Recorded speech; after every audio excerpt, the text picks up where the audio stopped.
오늘은 우리 몸과 마음은 하나라고 그랬습니다. 대부분 몸의 질병은 마음에서 유래가 됩니다. 근데 마음 안에 병이 들면 어떻게 해야 될 것인지, 또 마음 안에 병은 왜 드는 것인지, 이런 부분들을 살펴보도록 하겠습니다. 마음 안은 실제적으로 병이 드는데, 우리의 몸에 상처가 나면 겉으로 보니까 금방 상처를 치료하고 아는데, 마음 안에 병이 들면 보이지 않으니까 잘 모를 뿐만 아니라 치료하는 방법도 잘 몰라요. 반창고를 붙이고 붕대를 붙이면 딱땡이가 지는데 마음 안에는 어떻게 해야 될지를 모르는 거예요. 그래서 방치하고 말죠. 유명한 화가 고흐가 있어요. 근데 고흐가 자기 귀를 잘랐어요. 왜 자기 귀를 잘라버릴까요? 이제 그때 당시에 이런 부분에 대해서 잘 알지 못했을지도 모르지만 어쨌든 정신의 문제입니다. 우리나라가 질병 순위가 있어요. 60대, 50대, 40대 질병 순위. 근데 그 질병 순위를 보면 50대, 60대는 암이 1위예요. 30대, 40대는 위궤양 간경화가 1위예요. 근데 20대는 우울증 정신병이 1위예요. 질병 순위 1위예요. 요즘에 얼마나 이 문제가 큰지 몰라요. 그래서 어떤 사람은 대인기피증이 있고, 그래서 피하기도 하고, 혼자 밖에 나가지도 않고. 그래서 이 마음의 병을 어떻게 고쳐야 되냐 하는 거예요. 우리는 마음을 잘 알아야 할 필요가 있는데, 지금 제 노트북에는 여기에 정보가 많이 들어있어요. 지금 이 파워포인트 돌린 것도 여기 안에서 꺼내온 거예요, 지금. 그래서 입력시킬 때는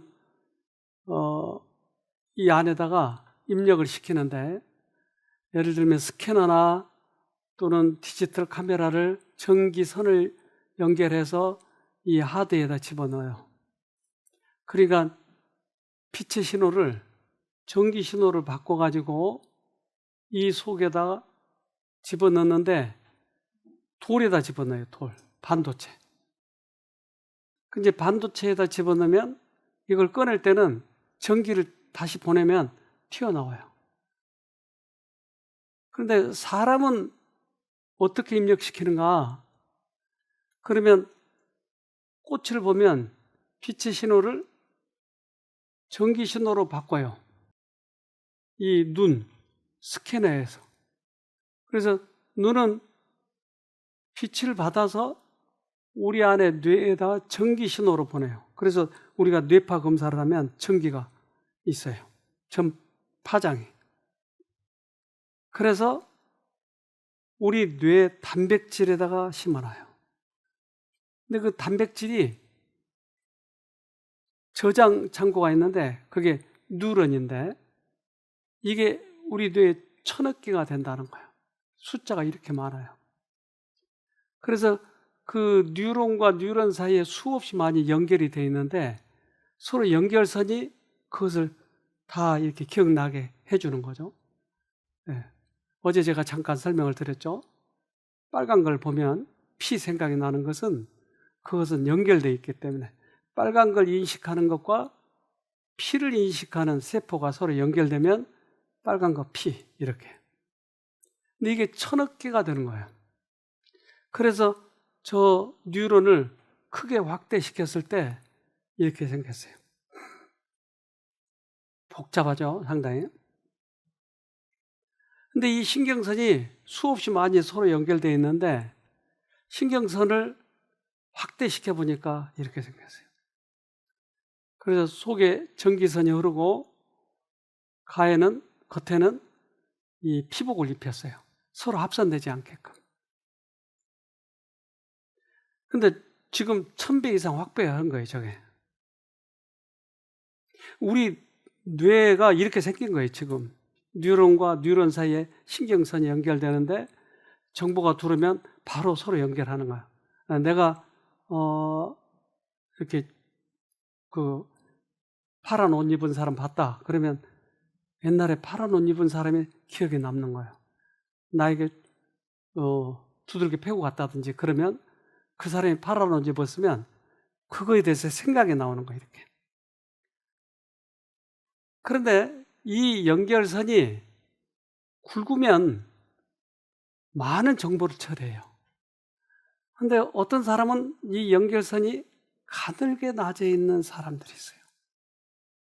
그러면 가늘게 낮으면 정보를 한 번만에 처리를 못하니까 충격적인 사건이 나에게 닥쳐오면 회사에 갔는데 회사 상관한테 실컷 꾸중을 들어. 집에 오니까 바가지 긁어. 애들은 짜증내. 그러면 갑자기 여러 가지 사건이 닥치면 이걸 소화를 시켜야 될 텐데 못 시키니까 갑자기 이상한 행동을 일으키는 거예요. 이런 사람을 신경증이라고 그래요. 이건 정신병과 달라요. 왜 신경증이 일어나는가? 이제 과학자들이 이것을 실험해 봤는데, 쥐를 가지고 실험해 봤는데,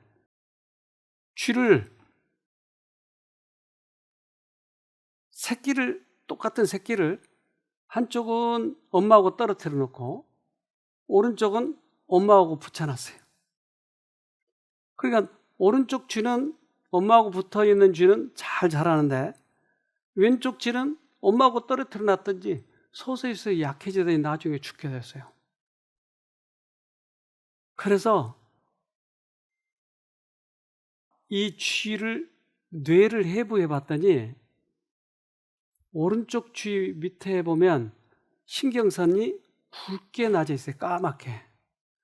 근데 왼쪽 쥐는 흐미하게, 맨 밑에 보면 흐미하게, 그러니까 가늘어졌어요. 그러니까 신경선이 어떨 때 갖는다고요? 엄마의 사랑을 못 받으면. 엄마가 왜 아이를 길러야 되는지에 대해서, 엄마가 직장 생활 때문에 바쁘면 아이들이 왜 문제가 많은지에 대해서 설명을 해주는 거예요. 그래서 신경선이 굵게 나주게 하기 위해서는 엄마의 사랑이 필요해요. 엄마의 사랑이 필요해요.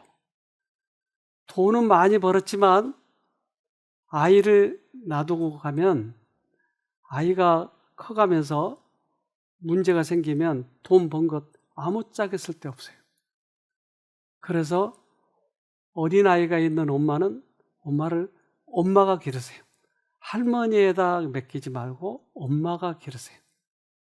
가정부에게나 유치원 선생에게 맡겨놓으면 유치원 선생이 기른 거지 엄마가 기른 거 아니에요.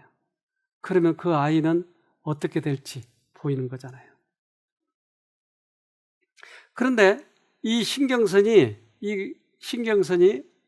중간에 군데가 끊어져 있는데 그 끊어져 있는 부분을 시냅스라고 하는데 시냅스 사이를 지나갈 때는 화학물질이 지나가요. 그래서 그 화학물질이 기쁜 일이 있으면 전기가 세게 오면 화학물질이 많이 넘어가겠죠. 그래서 그 화학물질 중에 특별히 도파민 같은 것은 기쁜 일이 있으면 많이 넘어가니까 기쁜 거예요. 그래서 그 도파민이 지금 넘어가는 장면이에요. 오른쪽은 도파민이 나오는 거고 왼쪽은 리셉터, 이 받아들이는 것이에요. 그래서 이게 많이 나오면 이게 기쁜 거예요.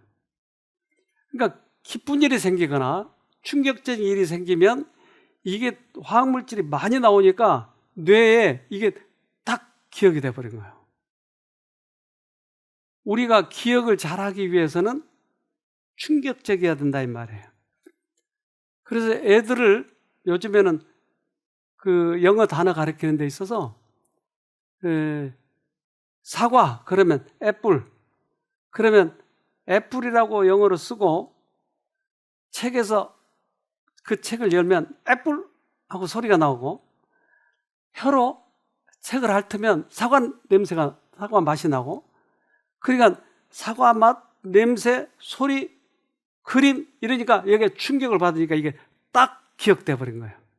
그러니까 빨리 기억하는 거예요. 충격적인 사건은 기억한다. 우리가 충격적인 사건은 기억한다. 그 과학자들은 이렇게 얘기해요. 신경 전달 물질의 양과 작용의 세기가 마음의 움직임에 큰 영향을 미치고 있다. 그래서 신경 전달 물질 세기가 그 크기가 양이 우리 기억력에 많은 영향을 준다. 그래서 이제 우리 안에 옛날에 돈 떼먹은 사람, 나를 첫사랑인데 발로 차고 간 사람, 이게 지금 기억에 남아있다는 거죠. 충격적인 사건만 기억에 남는 거야. 그래서 대부분 마음의 병이 생기면 의사들이 물어보는 게 무슨 사건이 있었습니까? 하고 물어보는 거야. 왜? 그게 오랫동안 박혀 있으니까. 근데 우리 요즘 이제 일본하고 요즘엔 사이가 괜찮지만, 옛날 우리 위안부, 그래서 위안부들이 일본에 끌려갔는데, 이제 몇 명 안 남았어요. 다 죽고. 근데 그 돌아가신 분 중에 한 분이 이분이에요. 할머니, 황금자 할머니인데, 이분이, 네. 이분이, 정신에 문제가 생겼어요. 왜 생겼는가? 우리 영상을 하나 봅시다. 일본군에게 이제 끌려가가지고 많이 어려운 일을 당했겠죠. 그러니까 이제 일본군과 비슷한 옷을 입은 학생들을 보면 이제 그 기억이 떠오르는 거예요.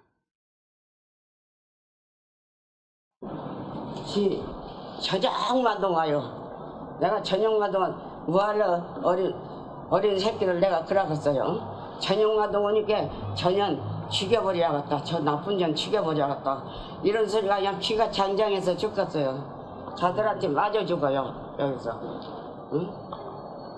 그렇게 어머님이 대통령 불러서 응? 이거 처신 좀 해달라고 그래야겠어요. 잘 들어. 임 선생 잘 드시오. 응? 나는 처치해야겠어요. 어제 햇빛 앞에서 어제 아들이 갔다가 할머니를 위하면 성폭행하려고 그 두 놈이나 뭐 몇 놈이 달라붙는지 몰라. 여기 수가 없어요. 몇 놈이 달라붙어요. 할머니의 편도체는 학생복에서 비슷한 나이 또래의 일본군을 연상해 할머니께 조심하라고 경고를 하는 것입니다. 오랜 시간이 지났어도 말입니다.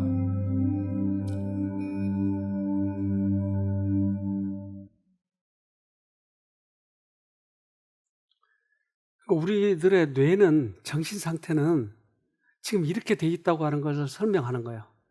즉, 충격적인 사건을 우리 뇌는 기억을 해서 다시는 과거를 반복하지 않기 위해서 기억을 해놓는 거예요. 그런데 이게 더 크게 충격이고 더 오래 기억하고 이것이 계속 오래 남아있으면 정신에 문제가 생겨버린 거예요. 이걸 정신병이라고 그래요.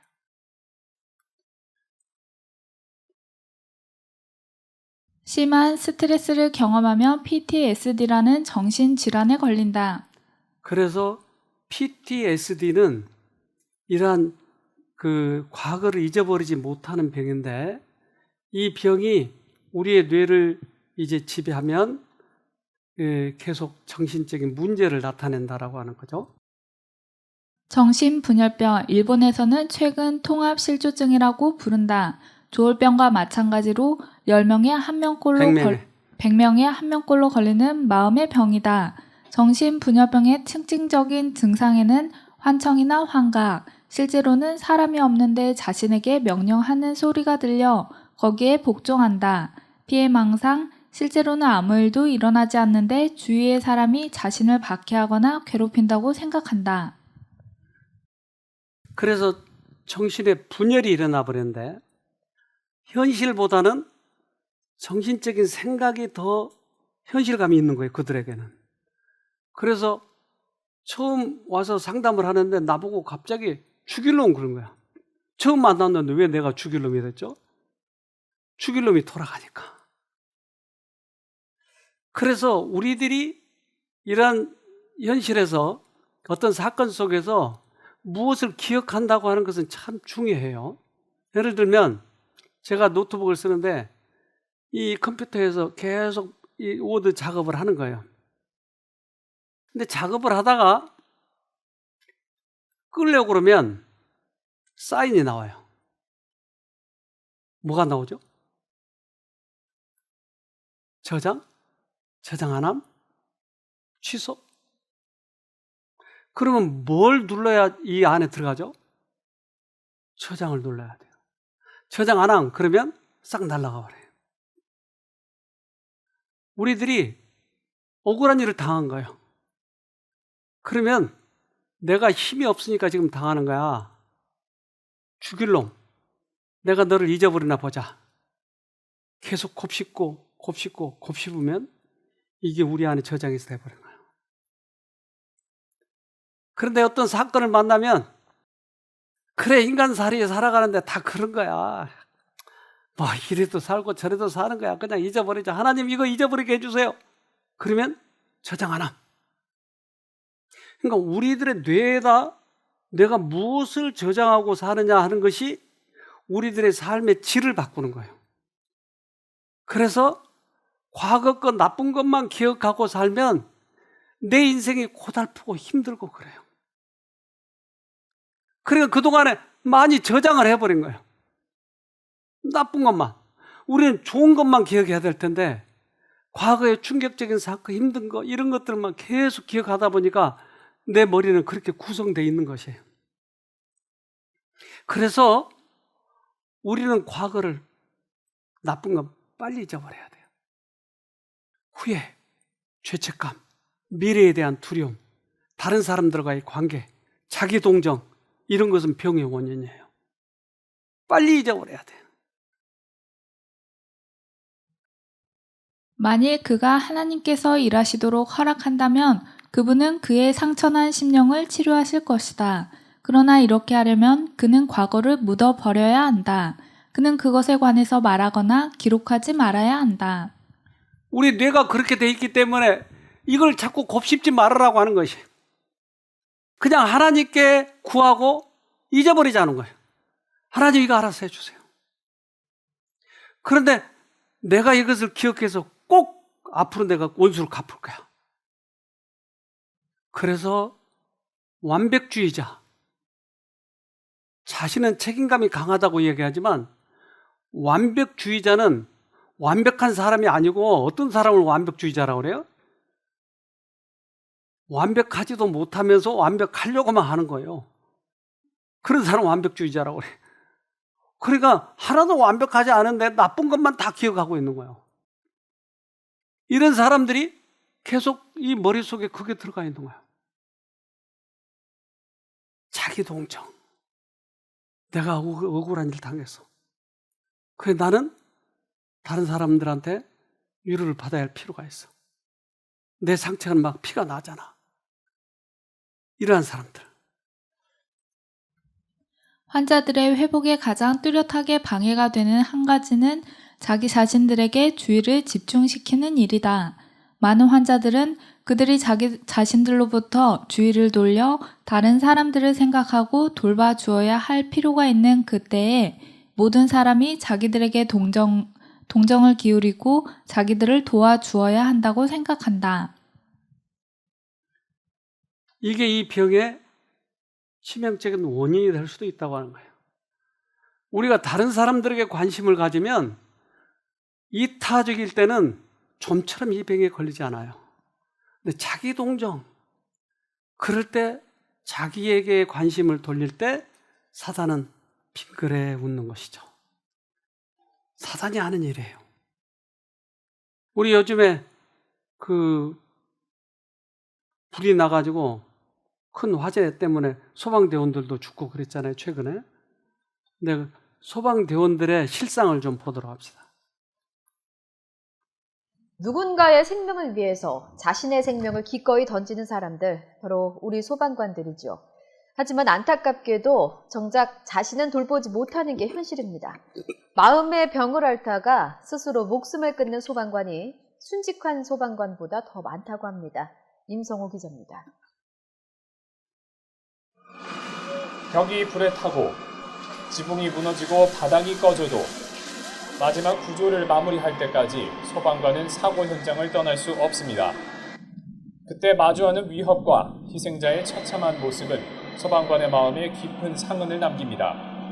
찔린 부위를 봤을 때 바닥에 피도 흥건해 있었고 그 광경을 봤을 때는 마음이 너무 찹찹했습니다. 집에 가서도 말수가 적고 밥맛도 없고요. 실제로 지난 2014년 전국 소방공무원 3만 7천여 명 가운데 40%에 가까운 14,000여 명이 외상 후 스트레스나 우울증 등을 호소했습니다. 하지만 한 달 안으로 치료받은 경우는 3%에 그쳤고 1년 안에 치료한 경우도 6%에 불과했습니다. 이러한 영향으로 스스로 목숨을 끊은 소방관도 최근 5년 동안 41명으로 같은 기간 순직한 소방관의 1.5배에 달합니다.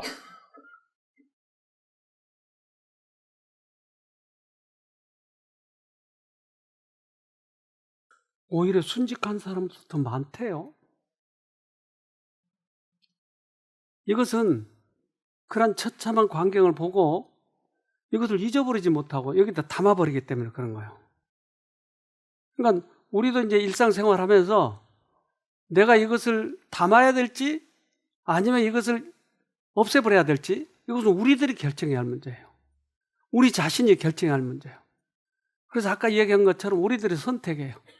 그래서 내가 곱씹으면 결국은 우리 안에 이것이 담아져 버려요. 그러나 하나님을 부르면 이게 없어진다니까요. 그래서 성경은 이렇게 얘기해요. 예레미야 4장 14절 예루살렘아 내 마음의 악을 씻어버리라. 그리하면 구원을 얻으리라. 내 악한 생각이 내 속에 얼마나 오래 머물겠느냐.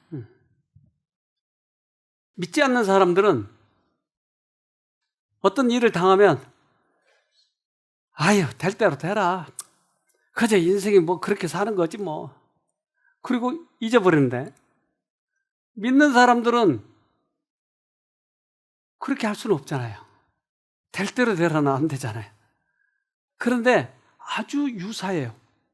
우리가 예수님께 맡겨버리면 얼마나 마음이 편해진지 몰라요. 근데 맡기지 않았을 때 우리 마음이 계속 괴로운 거예요. 이것이 돌아가는 거예요. 그래서 이것을 씻어버리는 방법이 나에게 골치 아픈 일이 생겼을 때 우리는 예수님을 부르는 거예요. 예수님, 하나님. 그러면 그 어려움에서 벗어날 수가 있는 거예요.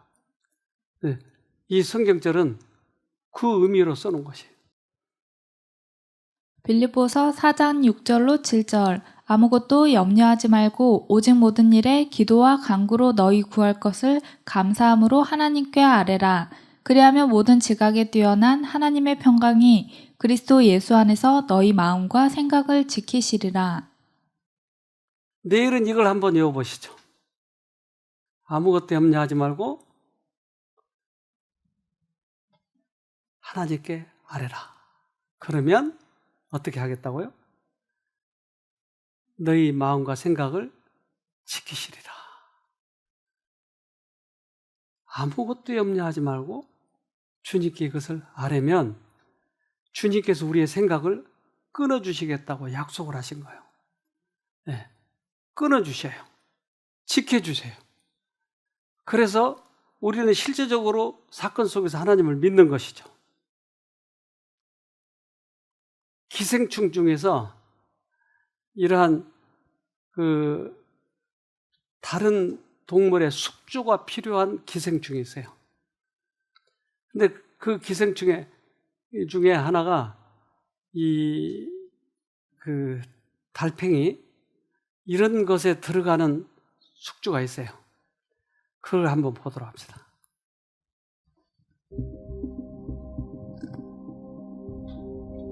담비나 갑오징어만큼 최면술에 능한 생물로는 이런 기생충도 있습니다. 이 기생충의 최면술은 훨씬 더 기이합니다. 정신을 지배하죠.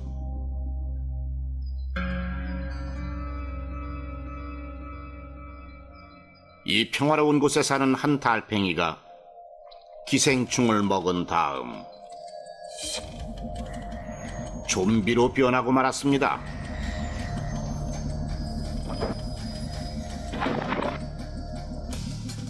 이 기괴하게 붉어진 눈알은 달팽이의 촉수입니다. 그 안에 들어간 기생충이 달팽이의 정신을 지배하기 시작했죠. 기생충들은 달팽이의 촉수와 뇌를 점령했습니다. 자신들과 그 새끼들의 수명을 연장하기 위한 기발한 계획의 일부입니다. 달팽이는 완전히 사로잡혔고 이제 기생충들의 뜻을 따라야 하는 운명입니다. 이 기생충들은 달팽이를 조종하며 또 다른 숙주를 찾고 있습니다. 다음으로 필요한 건 새죠. 사로잡힌 달팽이는 햇빛으로 나아갑니다. 그늘에서 나와 나뭇가지 위로 올라가죠.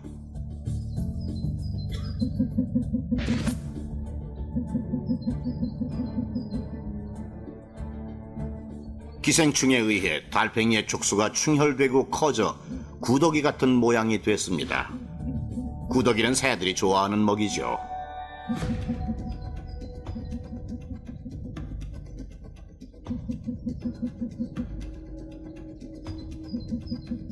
눈 깜짝할 사이에 새가 덤벼듭니다.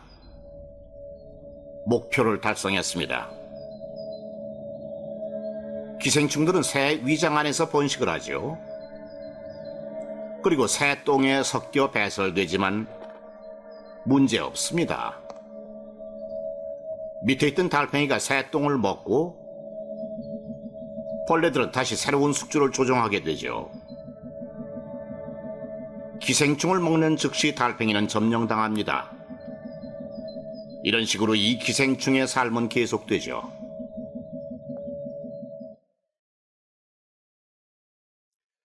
그 작은 기생충이 달팽이를 조종을 하네요. 우리 안에 들어오는 사단의 생각, 이것은 우리를 조종하네요. 그걸 통합실조증, 자신에게 명령하는 소리를 거역하지 못하는 병. 그러니까 우리가 계속 이 생각을 받아들이다 보면 나중에는 포로가 되는 것이.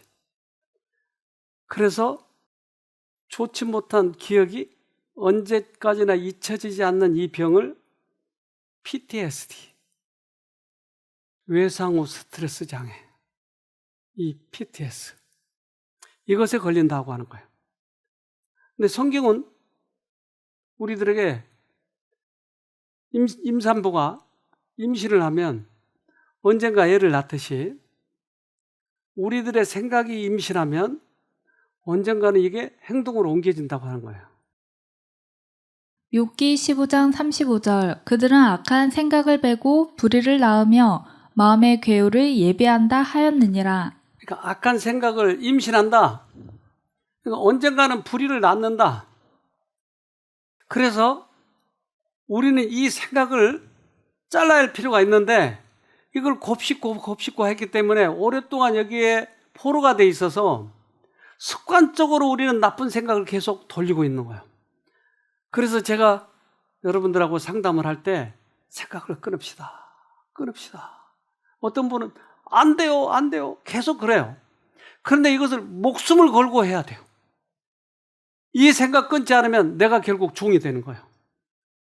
그래서 우리에게 하나님이 필요한 것은 실제적인 것이에요.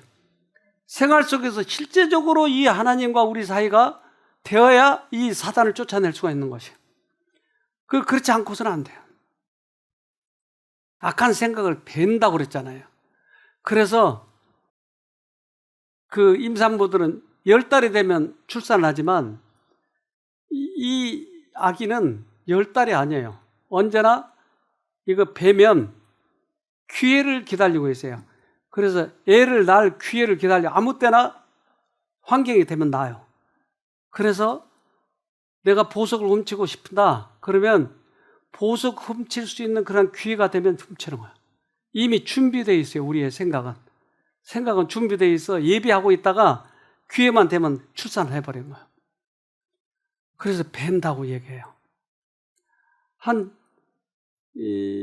40 몇 살 그때 먹은 40 몇 살 먹었는데 잘 기억이 안 나요. 몇 살인지. 근데 29년 동안 정신병원에 있었어요. 20살 땐가 들어갔는데 19살인가 20살에 들어갔는데 그 정신병원에 29년 동안 제가 여기 온 사람 중에 가장 오랫동안 그 병원에서 나와서 치료된 사람인데 엄마하고 같이 나왔어요. 이 사람이 눈이 이게 고정돼 있죠. 사람을 잘 쳐다보지 않고. 근데 하필 그때가 우리가 외국인 프로그램 할 때 있었어요, 이분이. 근데 미국에서 오신 분은 이런 분을 처음 봐가지고 계단을 올라가는데 이제 할로우 하고 지나가면 이 사람이 그냥 고개라도 까딱 해주면 될 텐데 눈을 크게 뜨고 쳐다보니까 놀라가지고 피하고. 그런데 계속 엄마하고 우리 이제 봉사자들하고 하나님 불러보세요. 생각은 사단에게서 온 게 생각 끊어봅시다. 만나면 얘기하고 기도해주고 했더니 어느 날 이 청년이 엄마 지금 몇 시야? 처음으로 물어보고 몇 시인 줄을 알 필요가 없었어 그동안에. 엄마 지금 몇 시야? 운동 가야 하는 시간인가? 엄마 오늘이 며칠이야? 처음으로 물어보니까 엄마가 놀래가지고 아니 우리 아들이 날짜를 물어봤어요. 시간을 물어봤어요. 그리고 밥 먹으러 자기가 나와요. 생각이 정리되기 시작하고 이제 끊어지기 시작한 거야. 그런데 이제 그날도 외국인들이 이렇게 내려오는데 습관적으로 그들은 이제 할로우 이 사람이 같이 고개를 끄덕이더라는 거야. 그러면서 말이 거니까 말을 대답을 하는 거야. 이름이 뭐냐? 그러니까 누구라고 대답한 거야. 그래서 끌어안고 외국인들이 와 어떻게 그렇게 좋아졌냐고. 어떻게 29년 만에 돌아오죠? 어떻게? 성경은 그런 사람들이 돌아온다고 얘기하잖아요. 마태복음 8장 16절 날이 저물었을 때에 마을 사람들이 귀신 들린 사람을 많이 예수께로 데리고 왔다. 예수께서는 말씀으로 귀신을 쫓아내시고 또 병자를 모두 고쳐주셨다. 그러니까 우리 안에 들어오는 그 영의 정체 그를 쫓아내신 것은 예수님만 하시는 거예요. 우리 인간은 그 영보다 우리가 힘이 약하기 때문에 못 쫓아내는 거예요. 그러니까 우리는 이 정신적으로 내가 문제가 있다 그러면 예수님께 적극적으로 매달려야 되는 거예요. 그분만이 나를 고칠 수 있는 거예요. 성경에서 이 얘기하는 그 귀신은 모두 다 결국 사단인데 그 사단은 결국 이 일을 하는 거예요. 근데 나의 지혜, 나의 지식, 나의 힘 이것으로 쫓아내려고 할 때 사단은 빙그레 웃는 거예요. 왜? 사단은 나보다 훨씬 더 크니까 절대 쫓아낼 수가 없지. 근데 하나님만이 나를 거기서 건져주실 수 있는 거예요. 그래서 미국에서 오신 분 한 분이 간증을 했어요. Today I saw a miracle I've never seen one before. 제가 오늘 기적을 봤습니다. 근데 그 기적은 지금까지 살면서 한 번도 본 적이 없습니다. When I first came here, I saw Hikaman and his mother. 제가 여기에 처음 왔을 때 이기만 씨와 엄마를 봤습니다. I've never known anything like this before. It's different from reading it in a story. 제가 이런 거를 제 눈으로 지금까지 본 적이 없습니다. 책을 읽거나 들은 적은 있지만 제 눈으로 본 적은 없습니다. I've learned here to know God's voice and Satan's voice. 제가 이곳에서 배운 것은 하나님의 음성을 분별하고 사단의 음성을 듣고 분별하는 것. For 2 nights here, I had bad dreams, nightmares, 제가 여기 와서 두 번째 되는 날 악몽을 꾸었습니다. that haunted me during the day. 근데 그 꿈 꾸고 나서 그 다음날 너무너무 힘들었어요. So last night, I prayed for God to put a hedge around my brain as I 그래서 slept. 제가 어저께 하나님께 특별히 하나님 저를 정말 이렇게 보호하여 주십시오. 제 주위에 보호막을 쳐주세요라고 기도를 했어요. And I had no dreams last night. 근데 어젯밤에 아무 꿈 꾸지 않고 잘 잤습니다. I'm experiencing how this works. 정말 이게 어떻게 제 삶에 이루어지는지를 지금 경험하고 있어요. 자, 그 김한 씨란 사람, 그 사람이 29년 만에 회복되는 모습을 생전에 본 적이 없다고 하는 거예요. 책에서나 봤는데. 그것은 하나님이 하시니까 되시지 약으로는 되지 않는다 이 말이에요. 그러니까 자기도 해봤다는 거예요. 자기는 그 악몽 때문에 오랫동안 힘들었는데 자기도 하나님을 부르니까 생각이 끊어지더라. 우리도 해보자고 하는 거예요. 이 사람 되는데 나는 안 되나요? 자아를 보지 말고 그리스도를 바라보라. 사람들 사이에 다니시면서 병든 자를 고치시고 귀신을 내어 쫓으신 분께서는 지금도 여전히 강한 구속주이시다. 그러므로 그분의 약속을 생명나무의 잎사귀처럼 붙잡으라. 지금도 그분은 구원자니까 계속 그분을 쳐다보자고 하는 거예요. 그분을. 우리 어머니가 95살에 돌아가셨어요. 여기 한참 계셨어요. 그런데 우리 어머니는 엄청 찰밥을 잘 만드세요. 그래서 제가 제일 좋아해요. 우리 주방장이 만든 찰밥보다 더 좋아해요. 나중에 안 해줄라나 그러면. 근데 그 찰밥을 만드실 때마다 참 맛있는데 어느 날 우리 어머니가 80대 되셔가지고 야, 용군아 찰밥을 해놨는데 와서 먹어라. 그런데 맛이 없어. 이번에 맛이 없게 됐어. 근데 가서 내가 먹으니까 엄청 맛있어요. 근데 왜 우리 어머니는 맛이 없다고 그랬을까요? 노인이 되시니까 입맛이 변해버린 거예요. 입맛이. 맛이 없는 거요? 입맛이 변했어요? 입맛이 변했어요. 우리는 내 생각이 변해버린 거예요. 사단에 의해서. 그러니까 우리는 다른 사람이 틀렸다고 생각한 거예요. 내가 옳다고 생각한 거예요. 속은 사람일수록 더 이것이 강해. 그래서 많이 속은 사람일수록 자기 의에 강해요. 그런데 하나님과 가까운 사람일수록 부드럽고 여유가 있고 상대방을 포용하고, 사단에게 많이 속은 사람일수록 강한 거예요. 나만 옳다고 하는 거예요. 그래서 이 마음의 병이 있는 사람, 깊은 사람, 깊게 빠진 사람들은 강해요. 절대 용납 안 해요. 빠져버렸기 때문에. 이사야 5장 20절 악을 선하다 하며 선을 악하다 하며 흑암으로 광명을 삼으며 광명으로 흑암을 삼으며 쓴 것으로 단 것을 삼으며 단 것으로 쓴 것을 삼는 그들은 화 있을진저. 단데 쓰다고 한다니까요. 악을 선하다고 한다니까요. 이런 사람들은 화가 있다고 하는 것이에요. 그래서 내가 잘못될 수도 있다, 나는 틀릴 수도 있다 라고 주님께 내가 가까이 가면 주님께서 우리에게 복을 내리셔요. 그런데 이제까지 내가 했던 것처럼 강하게 나만 옳다고 나의 선을 자랑하려고 주님께 접근하면 주님께서는 받아주실 수가 없는 거예요. 어떻게 접근해야 될지 여러분 참조를 하셔요. 어느 신문에 정신과 의사들이 자살률이 발작 증세는 70%고 자살률이 의사 중에 가장 많대요. 근데 거기 보면 이렇게 나와 있어요.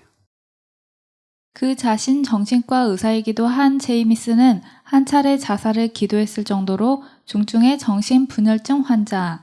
그는 정신의학계에서 파문당하는 것이 두려워 20년 동안 자신의 질환을 숨겨왔다고 폭로했다. 문제는 정신과 의사의 정신질환이 제이미슨에게 국한된 것이 아니라는 데 있다. 지난 94년 한 조사에 의하면 정신과 의사들의 3분의 2 가까이가 정신질환에 의한 발작 증세를 보인 것으로 나타났고 이들은 의사들 중에서도 자살률이 가장 높은 것으로 집계됐다. 한국에서도 정신과 의사 김정일의 충격 고백. 나도 정신과 입원 경력이 있다. 무속인과 같은 신비 체험도 겪었다. 왜 의사가 그럴까요? 만약에 이 안에 병리적인 문제가 있다면 의사는 약으로 고치거나 수술로 고치면 되는데 이게 영적인 문제이기 때문에 영적인 그런 이 종이 된 사람들이, 즉 정신과 환자들이 와서 대화를 하면 약한 사람이 역전이 당해버린 것이에요. 그래서 이 정신과에서 가장 질환이 많은 거예요. 그렇다면 이 사람들이 어디를 가야 될 건가? 이 문제가 병리적인 문제라면 물론 병원에 가서 당연히 나아야죠. 근데 이 문제가 정신 문제라면 어디로 가야 되느냐는 거예요. 그래서 우리들에게 필요한 거예요, 이게. 이건 그냥 쉽게 다룬 문제가 아니에요. 잘못하면 역전이 당하잖아요. 예수님이 이 땅에 오셔서 이런 환자들을 고치시는데 마가복음 1장 24절 나사렛 예수여 우리가 당신과 무슨 상관이 있나이까? 우리를 멸하러 왔나이까? 나는 당신이 누구인 줄 아노니 하나님의 거룩한 자니이다. 예수님이 가까이 가니까 나와 당신이 무슨 상관이 있나이까? 근데 이 사람은 마음속으로는 예수님 나를 도와주세요 했는데 사단에게 점정되어 있기 때문에 입으로는 사단의 말을 하는 거예요. 당신 꺼져 이 말이에요. 꺼지라는 거예요. 그런데 실제적으로 우리가 이 참가자들을 만나보면 실제적으로 그래요. 속으로는 정말 예수님을 부르고 싶은데 입으로는 안 나와요. 블블블블 하다 말아버려요. 못 나오게 하는 거예요. 그런 사람들이 종종 있어요. 그래서 예수님 불러보세요 못하니까 손으로 그럼 써보세요 그랬더니 손으로 지렁이 같이 써놓는 거예요. 그런데 자기 의도를 밝혔기 때문에 예수님은 그 예수님 부르는 그 본심을 받아줘서 그와 이렇게 대화를 하는 거예요. 그가 그 위대하신 손을 붙잡을 수 있는 범위 내에 들어가고자 힘쓸 때에 또 하나의 다른 의지가 그를 붙들어서 다른 말이 입 밖으로 튀어나왔다. 사단의 능력과 자유를 구하는 그의 욕망 사이의 투쟁은 처절했다. 나는 성경책을 보고 싶은데 나는 찬양을 하고 싶은데 입으로는 안 되는 거예요. 눈에 안 들어오는 거예요. 이때 우리는 투쟁을 하는 거예요. 투쟁. 이 투쟁을 하지 않고는 여기서 빠져나올 수가 없으니까. 그러니까 내가 하려고 노력하지 말고 이때 하나님을 불러서 그 힘을 얻어서 해야 되는 거예요. 이 투쟁이 각 사람에게 필요한 거예요. 근데 나의 감정을 하기 싫으니까 안 해버리면 우리는 이 싸움에서 지는 거예요. 이 싸움은 예수님을 부르는데 최선을 다해야 되는 거예요. 최선을 다해야 돼요. 각 사람은 어떤 권세가 자신을 지배하도록 할 것인지를 선택할 자유가 있다. 귀신 들린 자는 기도 대신에 사단의 말만을 말할 수 있을 뿐이었다.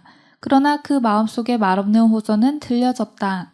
필요를 느끼는 영혼이 외치는 소림은 그것이 비록 말로 표현되지 못했을지라도 무시되지 않을 것이다.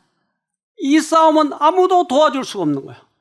옆에서 권유도 하고 때때로 어떤 충고도 하고 때때로 뭐 여러 가지로 좀 도움도 주고 하지만 이 투쟁, 이 싸움, 이 선택은 본인과 하나님 사이예요. 그래서 이 싸움은 필요없고 해야 돼요.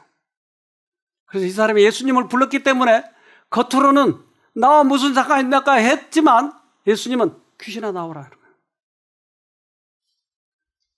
우리가 사악한 자를 이기는데 사용할 수 있는 방법은 그리스도께서 이기신 방법, 곧 말씀의 능력이다. 하나님께서는 우리의 동의가 없이는 우리 마음을 지배하지 않으신다. 예수님은 말씀으로 나오셨어요.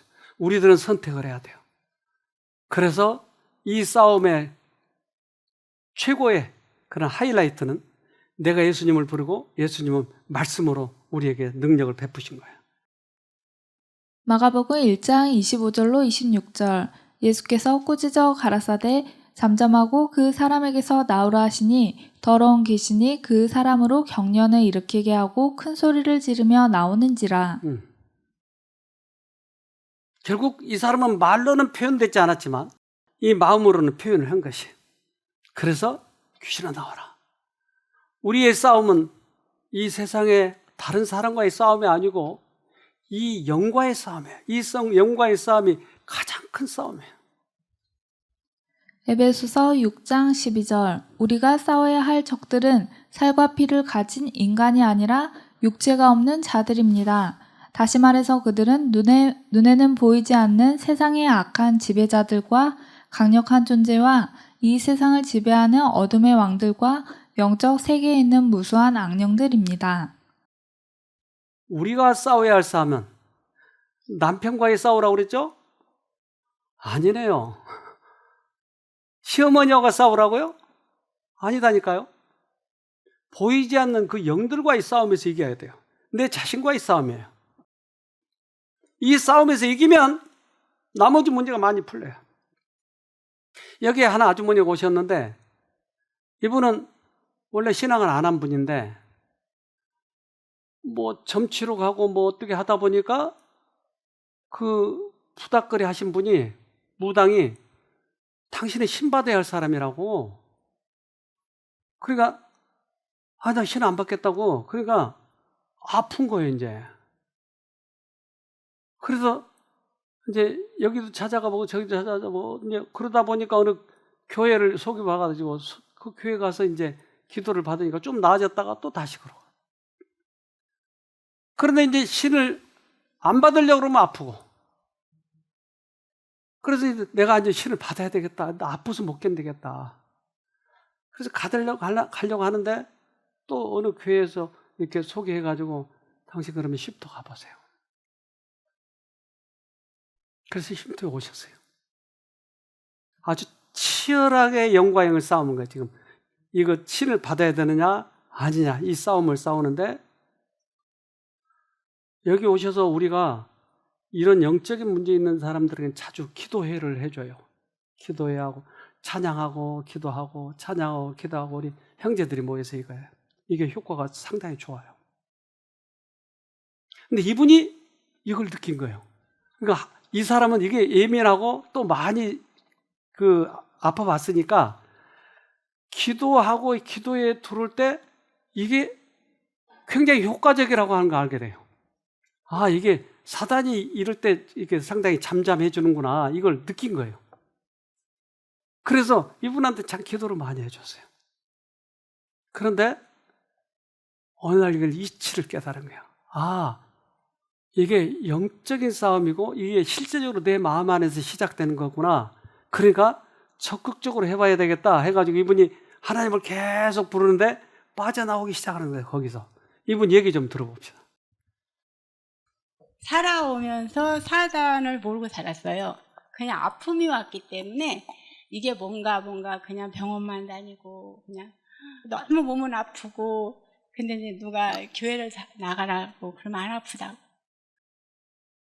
그래서 이제 교회를 나갔는데 사단이 거기 내 몸에 있다는 걸 저는 잘 몰랐는데 너무 힘든 거예요. 교회 앉아 있으면 가슴이 뛰고 불안하고. 그래서 이제 설교만 잠깐 보고 왔는데 이제 더 아프기 시작하는 거예요. 나중에는 바닥까지 치게 하더라고요. 근데 그러다가 구슬회를 갔어요. 갔는데 이제 신을 받아야 된대요, 제가. 그래서 받으려고 했어요. 네가 안 하면 자식이 한다. 그래서는 그럼 내가 해야 되겠다. 나 이렇게 아픈 것도 너무 힘들고 이제는 애들도 좀 컸으니까 이제는 해야 되겠다. 하려고 마음을 먹고 날짜를 잡았어요. 아니, 목사님이 이제 그 소식을 듣고 오셨어요. 저에게. 오셔가지고 긴말 그래, 오셔서 기도해봐. 나는 할 거야. 무당 될 거야. 누가 뭐래도 될 거야. 이러고선 있었는데 기도를 해주시고 가셨어요. 간단하게. 대물림 하면 안 된다. 여기서 끊으라 소리야. 딱 하시더라고요. 그래서는 그랬더니 이 친구들이 여기를 소개를 하더라고요. 가보라고. 근데 여기 오니까 말씀 듣고 나니까 내가 어떻게 하나님을 자꾸 가지? 사단을 또 앞으로 또 올 텐데 어떻게 이걸 또 막아야 되지? 이런 걱정이 너무 불안한 거예요. 그래서 여기 와서 강의 듣고 이렇게 하면서 앞이 보이더라고요. 길이 확 보이는 거예요. 이렇게 가면 되겠구나. 이런 게 일주일 사이에 그걸 느낀 거예요. 저는 그거를 너무 빨리 느낀 거죠. 예? 그래서 날아갈 것 같아요. 지금은 날아갈 것 같고 모든 것이 새로워요. 여기 계신 분들도 많은 고통도 당하시고 아픔도 많으시죠. 근데 하나님은 진짜 계시더라고요. 그거를 딱 느끼고 나니까 갈등이란 게 없고 그냥 믿으면 되는구나. 그거 하나만 가져도 너무 행복한 거예요. 그냥 믿기만 하면 되니까. 믿고 내 품성 변화시켜 하나님 따라가면 좋아질 테고. 이게 너무 이 새로운 세상에 제가 와 있는 것 같은 느낌? 꿈꾸는 것 같은 느낌? 이런 느낌이 너무 많이 오는 거예요. 그래서 하루하루가 진짜 이런 세상이 있구나. 그래가 점점 이렇게 좋아져가지고 여러분 앞에 이렇게 섰습니다. 감사합니다. 너무 간단하네요. 이 사람은 그런 영적인 싸움을 실제적으로 해봤기 때문에 마음을 확고하게 딱 정하니까 저렇게 빠져나오는 거예요. 그런데 이게 왜 아픈지, 내가 조증이 있고 줄증이 있으면 이게 약을 먹어서 그런지 안 먹어서 그런지 다른 데에서 원인을 찾으려고 하면 헷갈려 버린 거예요. 이게 영적인 문제야. 딱 마음을 결정하고 이제 죽어도 하나님을 붙잡고 이겨야 되겠어. 이렇게 마음을 딱 정하면 이렇게 빠져나오는 거예요. 이 싸움은 실제적인 것이에요. 그래서 이분이 우리 집사람하고 요즘에도 가끔 통화를 하는데 너무나 확연하다는 거예요. 너무나. 이게 영적인 싸움이 너무나 확연하다고. 그래서 한번 오시라고 그래가지고 다시 그 후에 영상을 좀 만들어 보기 위해서 오라고 했는데 오실지 모르겠어요. 확실해요, 여러분. 영적인 싸움이에요. 이 마음을 정해버리고 이건 믿음으로 이기는 거야. 예수 아니면 안 돼. 믿음으로 딱 결심하고 정해버리면 여기서 빠져나오는 거야. 지금 여러 가지 우울증이니 조울증이니 별의별 분들이 다 있잖아요. 이거 다 그 문제예요. 거기서 빠져나와야 돼요. 에베소서 6장 13절. 그러므로 언제 적이 공격해 오든지 맞서 싸울 수 있도록 하나님의 무기를 다 사용하십시오. 그렇게 하면 전쟁이 끝난 후에도 여러분은 굳게 서 있을 것입니다. 맞서 싸우세요. 예수님 부르고 이기세요. 꼭 승리하기를 간절히 바랍니다. 기도합시다. 하늘에 계신 아버지, 영적인 싸움을 싸우고 있는 당신의 아들, 딸들을 불쌍히 여겨주시고 이번에 꼭 이겨서 주님께 찬송 올리도록 도와주시옵소서. 이 싸움은 우리 인생에 있어서 가장 소중한 싸움인 것 같습니다. 부디 주님 붙잡고 승리해서 병으로부터만 치유되는 것이 아니고 우리 하늘도 갈 수 있도록 은혜를 베풀어 주시옵소서. 모든 질병과 이러한 정신적인 문제들을 가져온 것은 다 사단 아니었습니까? 그렇다면 주님이 같이 하셔야 여기서 빠져나갈 수 있지 않겠습니까? 꼭 승리하도록 우리 마음을 결심하고 주님께 마음을 들여서 다시 한번 새로운 인생을 살아갈 수 있도록 우리 모두에게 축복해 주시옵기를 예수님 이름으로 기도합니다. 아멘.